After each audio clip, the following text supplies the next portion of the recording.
Welcome back, everyone, to a new episode of the New American Media Podcast. We're doing it live now. I'm glad COVID is over. We can have live guests. With me today is a good friend of mine, Lavesh Pritmani. Both of us went to undergrad together at UNC. I graduated in 2006, and he started in 2006, but we have crossed paths. And Lavesh here, outside of your time at UNC, started a company called Learn Bhangra, which is a type of Indian dance from northern India, from the state of Punjab in that area. And with further ado, hey Lavesh, how are you doing, man? Thank you very much, Greg. Nice to see you on here, and thank you for everyone listening. I'm very excited to talk about my story, and I appreciate the opportunity. So, yeah. Yes. Thanks. So, me growing up here in the South, I remember being one of maybe like two brown kids in my whole school. Yep, absolutely. And like our culture was definitely not as celebrated back then in the 90s as it is even in the early 2000s as it is today. Totally. I think it's proliferated throughout Hollywood, mainstream media today. Yeah. I remember when Jay-Z released Punjabi MC and The Rock. Exactly. You know, that kind of put us on the map. Sure did. In the beginning. I think that was like 2003 maybe. Yeah, sometime. I remember I was in college at the time. So tell us, let's start with Lavesh as a kid, kind of growing up. Where did you grow up? And a little bit about your family and your background. Yeah, sure, absolutely. So like you said, I also grew up in here, I guess we consider it the South. I originally, like you said, at school and when you're talking about your kind of day-to-day life, you didn't see very much brown representation, right? And I was very lucky that the form that I did get of it was through my extended family. So I have a very big extended family, particularly my mom's side, that all lives in this area too, and this area being Raleigh and Fayetteville, North Carolina, between the two. And so with this extended family, that was my only cultural connection at all for a very, very long time. And if I didn't have that, I don't think I'd be like nearly the same person I am today, good or bad, right? And so growing up, specific to like dance, I was not all into that. It's specific to many parts of our culture. I didn't get beyond what my kind of family was able to, provide. It was definitely an interesting experience because, I had to kind of take everything my mom, my dad, and extended family took as my representation of my culture. I didn't have any other idea about it, right, besides that. So. No, that's amazing. So when did your parents immigrate here to the U.S., and kind of were you born here in Raleigh or Fayetteville? Yeah, so I was born in Raleigh, and my parents came just a few years before I was born. So my dad grew up in Bombay, where his family is, and my dad's family, when I go to India, it's always Bombay.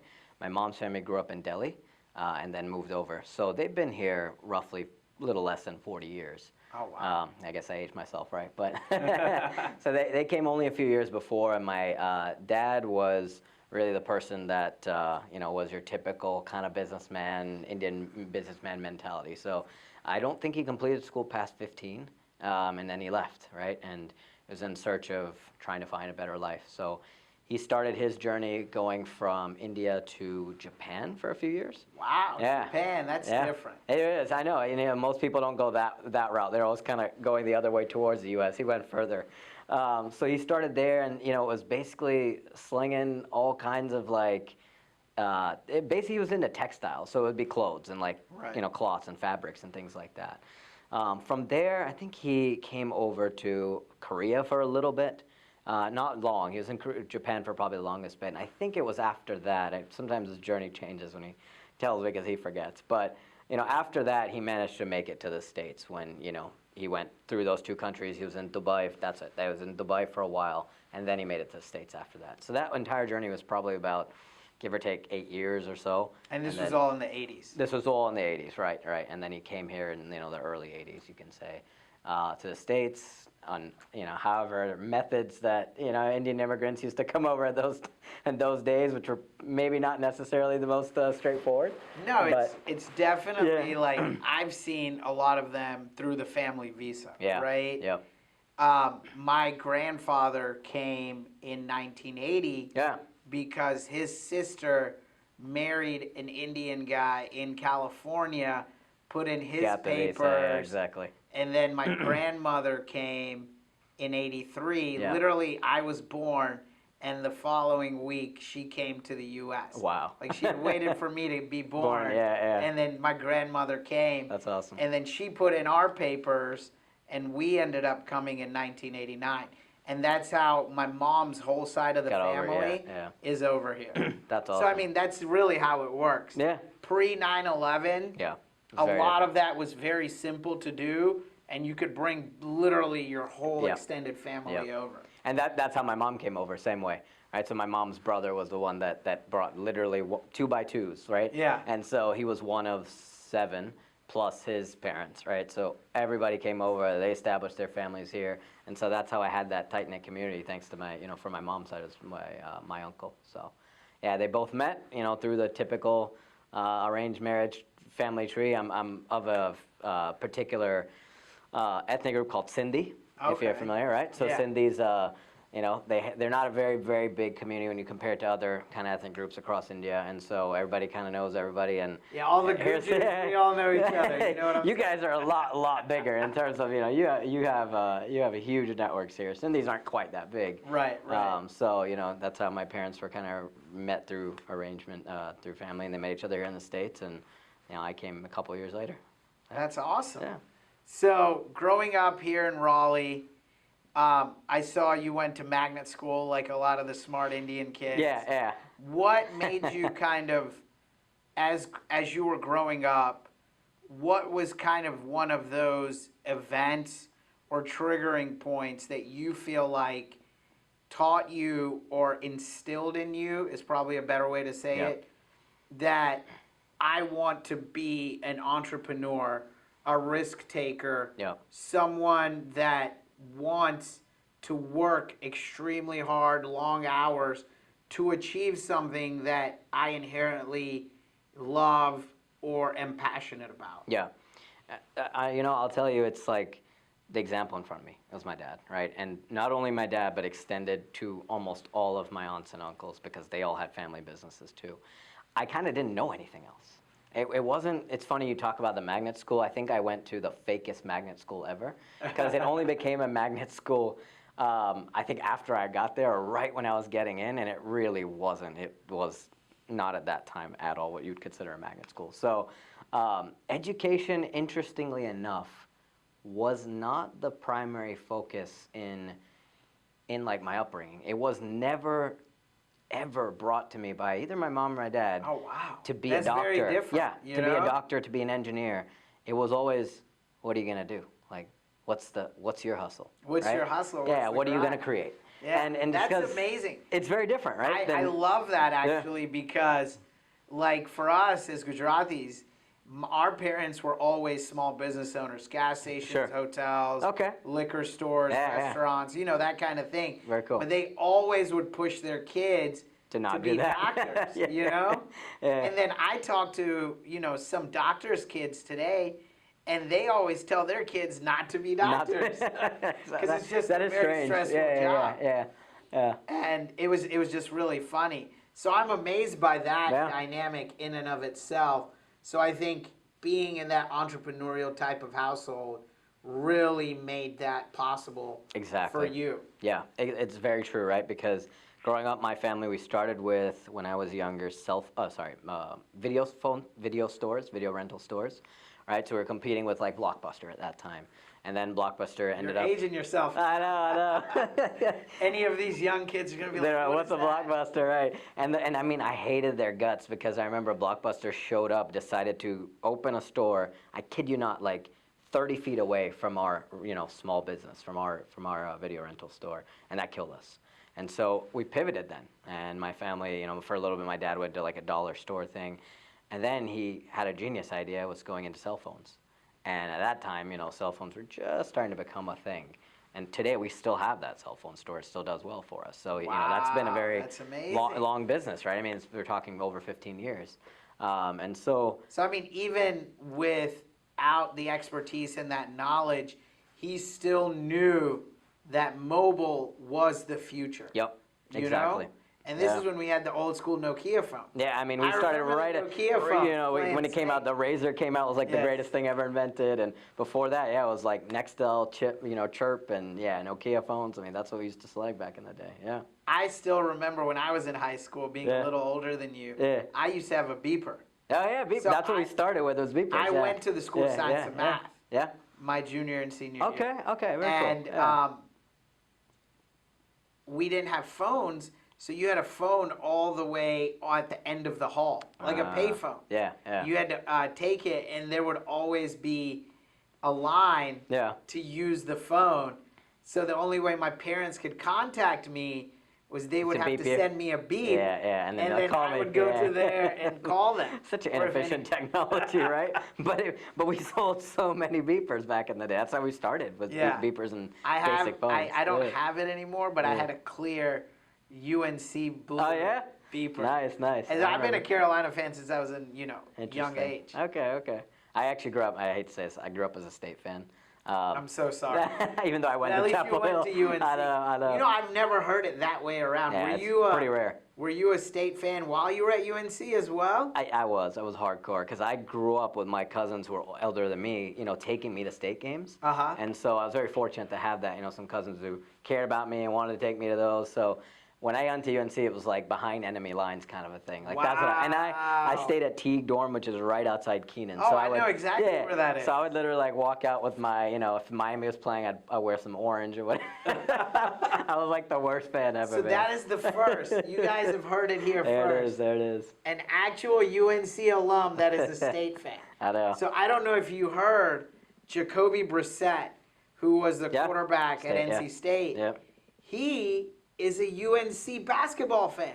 Really? Yes. So he was recently on a podcast. Interesting. And I saw it on my Twitter feed. Yeah.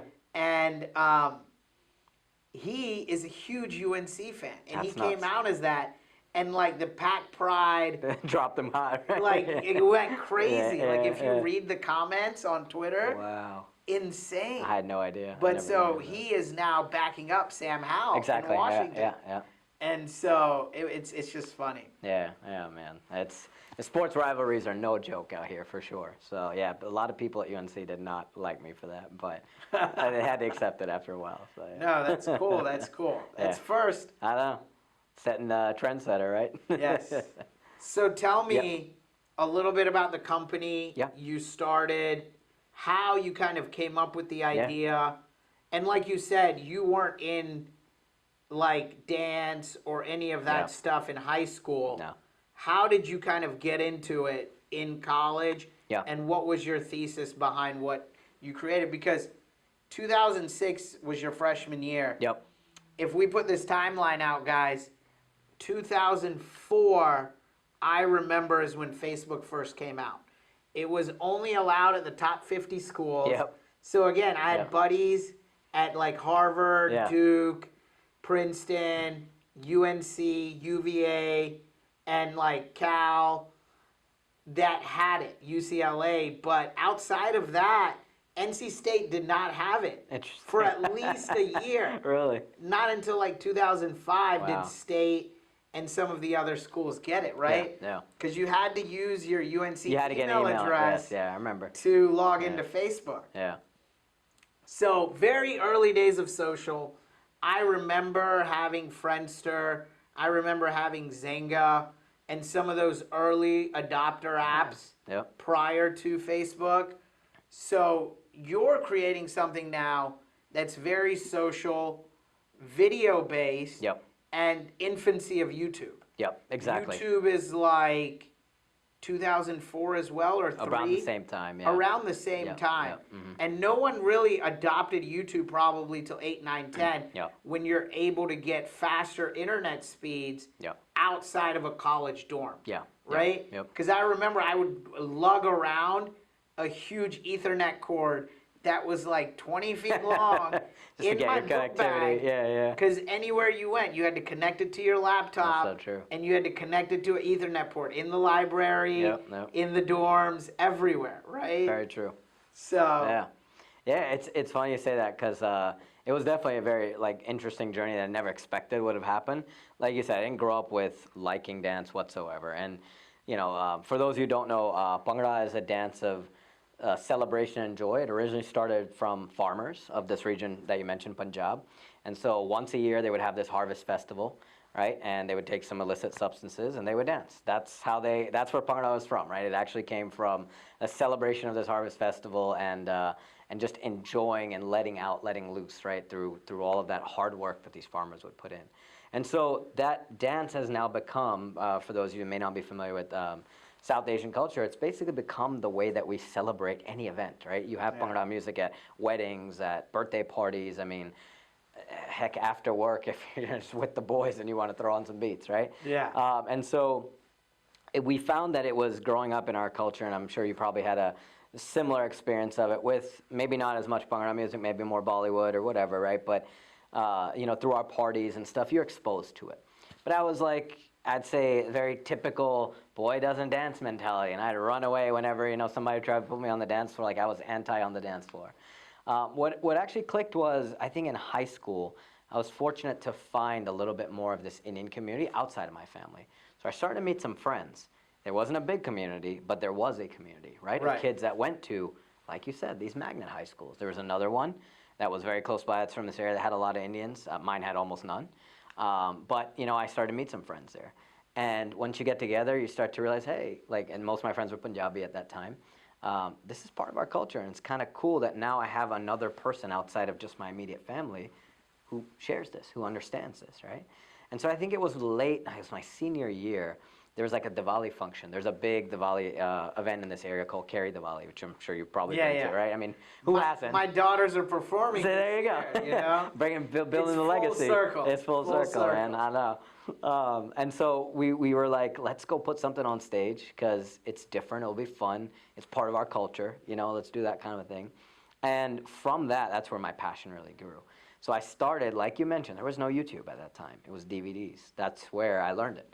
It was watching competition DVDs, right? Yeah. And just seeing like, oh, these are the different steps. And this is what actually makes Bhangra look different than any other dance, right? In these particular way they put together. And so it grew from there, and I got so much into it that, like you said, 2006 is when I got to university level. I remember that summer before I went to college, there was like this, it was in Chatham Square, which was the Indian area at that time, saying we're looking for Indian dance instructors. And so I sent my name info over. I responded to what they said. I was like, hey, look, I don't know Bhangra professionally, but I've learned it through DVDs. I think I could teach it. And like that first year in, you know, we started with just the owner's daughter because he wanted to give a dance school for his student, right? Myself, and then a Bharatanatyam teacher who was very, very experienced. And we all three basically became part owners. And let's fast forward 10 years later, that academy had grown to where I had alone 300 Bhangra students, just Bhangra, right? Wow. So I mean, we amazing. skyrocketed in that time, right? I'm still in NC. This is through my UNC journey. This is after I've left, you know, college. I've started working, and so that 10-year journey was really, really cool to like, you know, go compete, to send, you know, coach kids, to make them instructors, to really keep this like dynasty going, right? And I was very fortunate to have that opportunity. But then my company said, hey, we want to move you. And we want to get you in the field, because I was a technology sales rep. We want to send you to Manhattan. I was like, well, what do I do with all this stuff I've built up? Yeah. And so I realized back in my journey, I had started with DVDs. YouTube came along a little later, but there was no resource for learning this dance, right? There was nobody put it all together. I said, what if I digitize this? And I took everything that I had learned from DVDs, and later on I met a coach who had actually moved to NC. He was from Punjab, and learned a lot from him, and I give him all my credit. Wow. Yeah, and so, you know, I took his teachings, took what I had learned, and I said, let's turn this into something, right? And so we decided to launch all these tutorials of how to learn dance Bhangra, right? We put onto YouTube, because at that time YouTube was a growing platform. Yeah. Like that's when it was booming. It was like 8, 9, 10. skyrocketing. Yeah. Right. And we were kind of lucky that we had this platform. We saw an opportunity, first mover advantage, right? No one had done it before. And it went hand in hand with the iPhone. Exactly. You could watch it mobile. And then we launched an app too, right? So what we did is at that time, the rage was create an app, create an app. Everybody was talking about it. I'm like, every second person you talk to would say, yeah, I want to think about this. I want to launch this app. I want to launch that app, right? Yeah. So we're like, similar to like the AI. Yeah, exactly. I was like, let's do it, right? So we actually went and did it. And my co-founder, his name's Ricky. Ricky was a software developer. And, I was the Bhangra guy. And I was like, okay, I'll handle the business side. You handle tech. And we got some development outsourced and managed to code an app. And we took all of our YouTube videos, put it in a structured way onto the app where it was a little bit more digestible. And that's how our company started, and what was that, about 8.5 years or so ago. And that's how we got to where we are today. That's amazing. Yeah. So tell me, as you're starting the company, what were kind of some of the choke points? What were you seeing out of it? And I mean, I've been to the YouTube page, seen the app. You have a ton of subscribers and daily, monthly active users, right? Daily, monthly, all of that. Yep. So talk to us about how that process evolved and kind of to where the app is today. Sure. Yeah. Yeah, it's interesting. It started as, I think, technology being our strength because we launched this app and we put it on a platform like YouTube. And that has been a roller coaster for us because while it started as a strength, it actually became a detractor for us at times to try to maintain that app. The amount of manpower, time, money, expertise required has actually inhibited us at times because we've been so focused on maintaining it, right? Right. The ease of use. Exactly. I mean, UX, design, all of that. You got to always update it. Like Apple is the worst because what they'll want to do is the iOS system will, their platform will have one little update that they say, and that update requires such a big code change. And when you're small and nimble like us, we're trying to figure out things on the fly, and we're doing the shoestring budget, compared to a large corporation, like it can literally destroy our app in a way, right? So I think what was interesting is learning all that stuff along the way. I think there are two big things that I had no idea about before that I learned through this project, which was, one is the tech side. You think it's easy to launch an app. It was a lot of work, but we were like, okay, this is doable. But to maintain it, that's been a challenge. The second is marketing and scaling, right? So how do you scale? At that time, there's a lot less I knew, and I think it was also newer in general, just the digiverse, right? How do you scale this kind of idea that you have through YouTube and through all the different mechanisms and social media, right? And that time, it's all growing and it's changing. Right. I mean, you look at social media then, like you just said, even in that time, in 2010 or whatever. There was not as much video. Night and day different, too. Yeah. TikTok didn't exist. Instagram didn't exist. It was just Facebook. Yeah. That's it. Exactly right? So you think about how much has changed now, and I hate to say it, but I feel like Facebook's dead compared to the other platforms. That was where we started. I mean, it was basically YouTube and Facebook. So all that, the changing of that, what I realized early on is you got to have people smarter than you around you, especially in those areas that you're weak in. And I was very fortunate in the beginning to find those kind of people, right? Somebody who was really, really good at the digital marketing side. Right. Somebody who got the tech side, right? Who understood, like, here's how we want to plan our milestones and visions, et cetera, and we don't want to just go all at once. Because I was just a business guy, and I'm like, I want all that in one feature, all that in the next update. And they're like, no, don't do that. It's not gonna be possible, right? So I think throughout that process, those are probably like the two biggest things that I've picked up out of it in the beginning, and that's really where I've always tried to bring that talent onto our team, and help us scale and grow that way. No, that's awesome. Yeah. So you've had this company now 8+ years. Yeah, a little over 8 years. About my years. 8 years. Correct. What kind of do you see as the next iteration, and what are you seeing for its future growth potential and those kinds of things? There's two routes, right? So the first thing is when we look at our app, I think it did really well for us in the beginning. It also set us up when COVID hit to be, again, one of the kind of unique players in the market because we already started digital before there was this whole drive to go fully digital because of COVID, right? So you look at a lot of other dance schools, instructors, teachers, they all were kind of back to that academy setting that I had before that I was talking about. When COVID hit, gone, completely gone. Yeah, no face-to-face interaction. So they had to all go digital, and they had to basically do it through one mechanism, which was Zoom, right? And so we were kind of lucky that we already had this distributed platform through YouTube, through our app, right, through a website. And so we really took off during that COVID time. It really, really helped us. Fast forward, and what we've kind of learned is, it definitely went down significantly after that because people wanted the face-to-face interaction again. Correct. Right? And fast forward after that, I think the app kind of took a little bit of a hit. And the maintenance of the app and the continual just, needing to find new features and update and offer that value, I think it was fine for COVID, but after COVID, people expected more too. Right? As you go along, I think with platforms, they always expect updates and things like that. Correct. So what we looked at is we said, let's reevaluate. This app is really, really hard to develop by itself. But what if we focus more on our website and then come back to the app? So make kind of the web the hub, because we always were doing a native app, and then kind of put a skin layer and create the app off of what we build off the website. The reason we did that is we had new and more new instructors coming to our platform. So one of the things that we do is we certify instructors in teaching Bhangra, right? And we have about roughly 20 around the world. And so what happens is we have more and more people interested in that, especially after COVID, because they want to start teaching, getting back to face-to-face. Right. Let's create a CRM for them. Let's create a platform for them to actually teach their face-to-face classes now, rather than focusing only on the app, because a lot of places don't use apps and digital mechanisms and stuff like that, right? So we put a lot of investment into our website, and that's what we're doing now. And based off of that, I'd say in the next 6 months or so, I think we'll look to reinvest back into the app and then use that website that we've built for our instructors to then kind of be the UI for what's on the app. So that's one route, right? It's actually interesting that I wish we would have started heavier on web first. If I had one regret, it's that.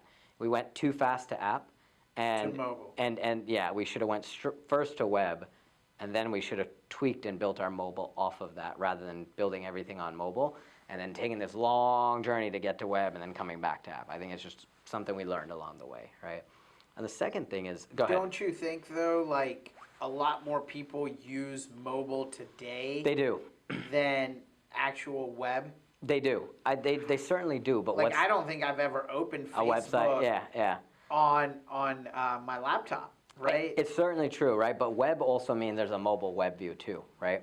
So you think about when you look at a website, right, specifically, the platform of trying to create it natively for what we do on an app is just so cumbersome for just the functions of what we have, right? Right. And YouTube, because you're teaching and it's all video. exactly, right? And then so think about what we do. Who wants to watch a video on a small screen like that? What they end up doing is most people end up putting it onto their TV. Or they have, like a tablet or something, right? And they're dancing off of that. So that's where I think our mistake was. If we would have built it to web and then scaled it to these different platforms, it would have been better than us going straight to the mobile platform, trying to build it native there, right? And then coming back. That's our unique case, is that we need that big screen. And that doesn't get us what we need on a mobile platform, right? And so, yeah, it's interesting, because at that time, everybody, like you said, I mean, I don't open Facebook except for the app on my phone, right? Yeah. I mean, a lot of these things you do use it for your Instagram, mobile. TikTok, the same way. Yeah. I didn't even know TikTok had a website. Yeah, exactly, right? It's so true. And so we thought the same way. We kind of went with a trend, but we don't think we, in the beginning, realized what we could have done a little better there. I think the second thing, though, we have a huge opportunity. We've been exploring it, is the fitness side. People look at Bhangra as a cultural dance, but B, a very, very good workout. Yeah. And that was my next question. How are you monetizing it? Yeah, we've actually created, so it's with our certified instructors, we've created two types. We have one that teach it as a dance, so we've set it in kind of an academic setting, where, if you want to learn the dance, here's XYZ steps of how you would structure your teaching. And the other side is basically content for fitness instructors. So here's your class syllabus.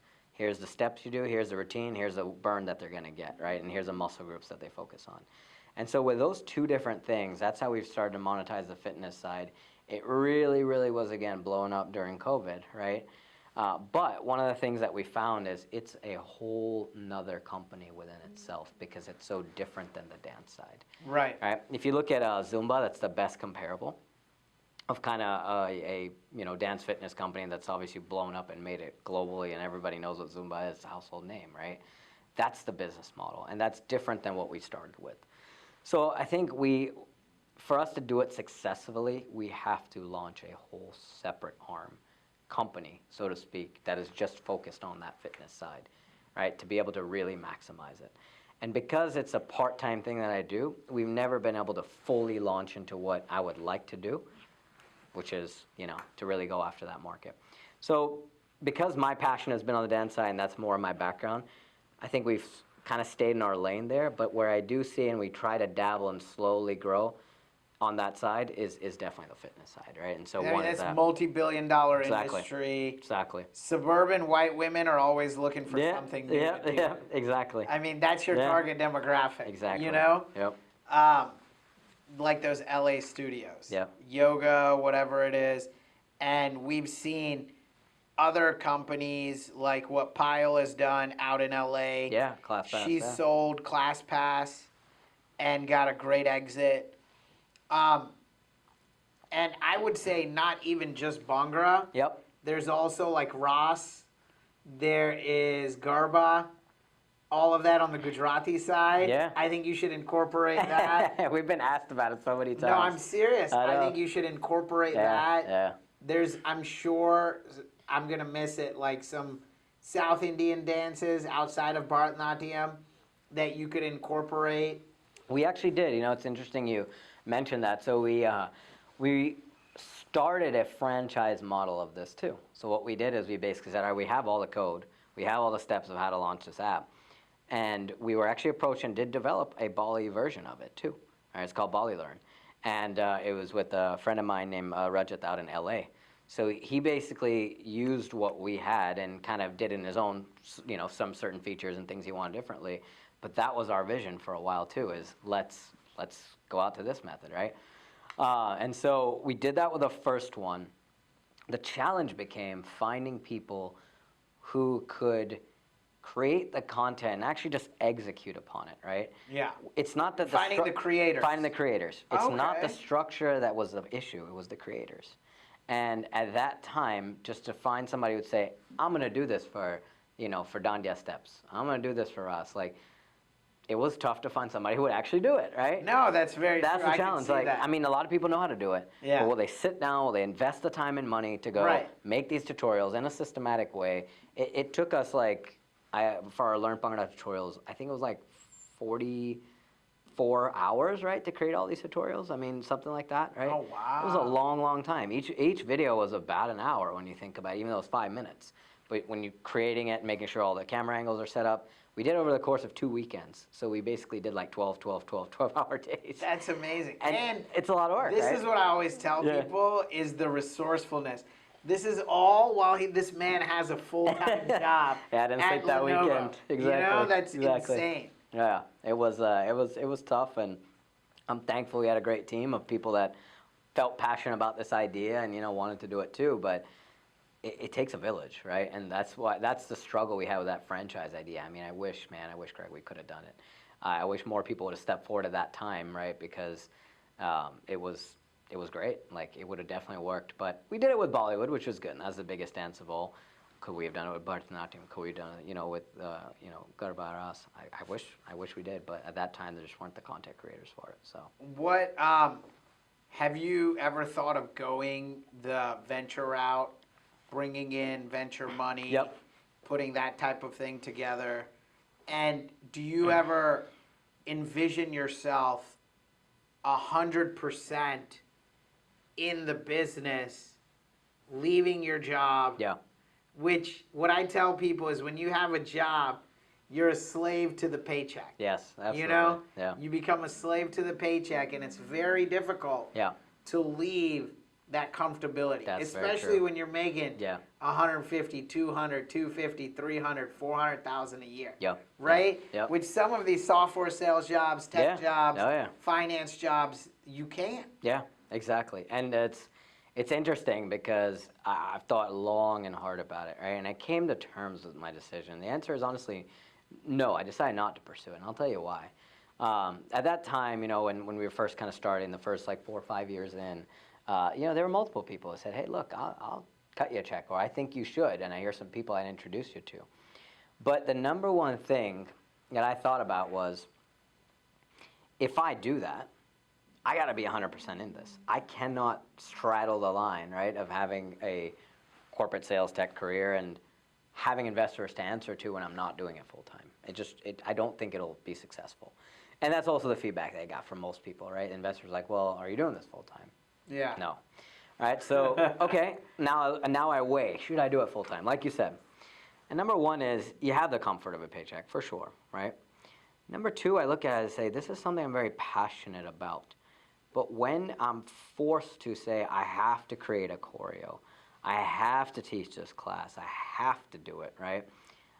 My best work didn't come out as much as when it was I wanted to do it. I realize that, right? When I had a lot of different things going on at once with Bhangra. And, it would be, I've got to pump out this choreo, I've got to make this video. It was like I was doing it, it felt like a factory. Right? I just had to pump this stuff out. Right. But when it was like, hey, I got this cool workshop coming up that's really new, and I'm going to Istanbul to go teach it, right? I was so excited and happy to do that. I realized that my passion is more when I'm doing this fully creativity, and almost takes away from the pressure of my full-time job to have this creative outlet. So I said, if I make this my full-time, I think it's going to not make me produce my best work, because I'm going to be forced to create this stuff rather than enjoying and creating it, right? To turn that paycheck, right? The third thing I had, this is kind of interesting, people don't realize too, is it's like a sport. My body will not be able to do the same thing in Bhangra when I'm 40 that I could when I'm 20. Right. And so when I thought about the longevity of it too, because like you said, social media, when I started was big, now it's every aspect of your life, right? You have to be on social media. My face still has to be tied to this brand as much as I want to diversify, and I really do. I have to be tied to it because I'm the one who started all of it. All my videos are there, right? People hire not just for the brand, they hire for me because they saw I've taught, right? And so I'm thinking, as I get older and older, I don't have that same explosiveness. It's just what happens as we age, right? So will it make sense for me to go fully into this business, right? Fully into that when I know my body's not going to be able to keep up the same way that a kid right out of college is, right? Or in college. So it was kind of a combination of those things that made me say, you know what? I'm happier doing it the way I am right now rather than doing 100% full time. And I'm lucky that I have the stability, and that allows me to use this as a creative outlet and create my best work for it. Right. And, sure, could I have made more? Could I make more off of it? There's no doubt. If I'm doing 100%, there's no doubt I could.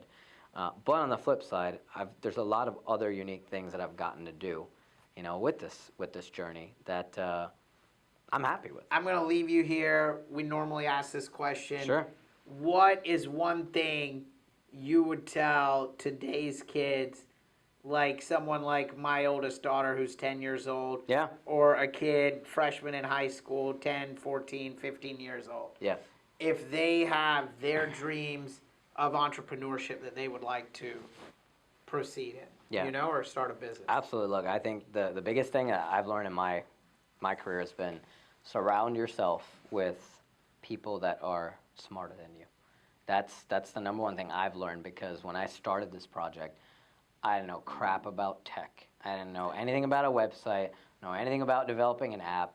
I didn't know anything about, any aspect of digital marketing or what a CRM was or any of that stuff, right? Right. I mean, you have maybe a very general idea, but you don't know how any of that stuff works. Right. And through that journey of surrounding myself with people, I was able to learn it, and I was able to see people who are experts in that field. Here's how they run it. And then you watch them.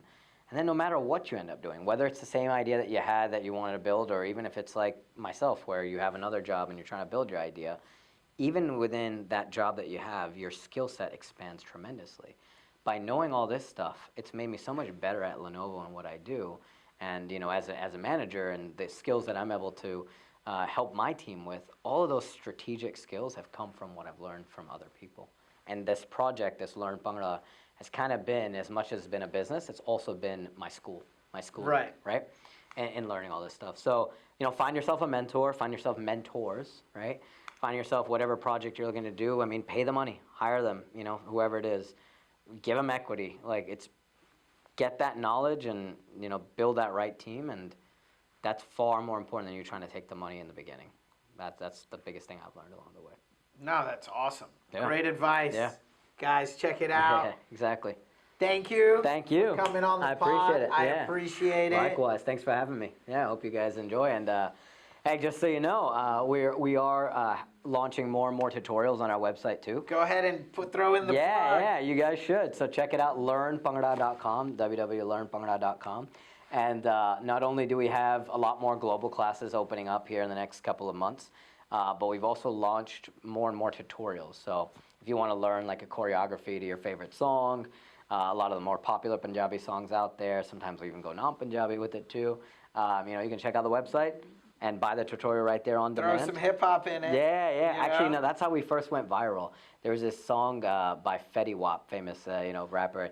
It's called 679, and that video on Facebook, it blew up like 13 plus million views, to the point where news stations from Houston were contacting us, and India was like hitting us up, right? No way. Yeah, we were on India Abroad and stuff, and so that was when before virality was a thing, or right when it was becoming a thing. Like that's how one of the reasons we blew up is that video. We did this Bhangra routine, 30 seconds to this song, and it just went mega viral, right? I remember that Fetty Wap song. Did you really? Yeah. Man. You may have seen the video without even knowing, right? So many know. people are like people have walked up to me randomly and said, I saw this video of a bunch of random guys doing this thing to Fetty Wap. Yeah, I know what Bhangra is. And I was like, that was me. Way back in the day. I was the guy in the middle of the green shirt. So yeah, it's cool to see how it goes across different cultures, and that's what we try to do. We try to bring it, we try to bring Bhangra to everyone. That's our motto. And we do it through not just Bhangra music, not just Punjabi music, but how does it, transcend the dance itself, music and barriers and things like that. And yeah, hope you check it out and enjoy it and join us. No, that's awesome. Yep. Thanks, Cool. man. Thank you again. Appreciate all the coming. great work. Absolutely. Thank you, everyone.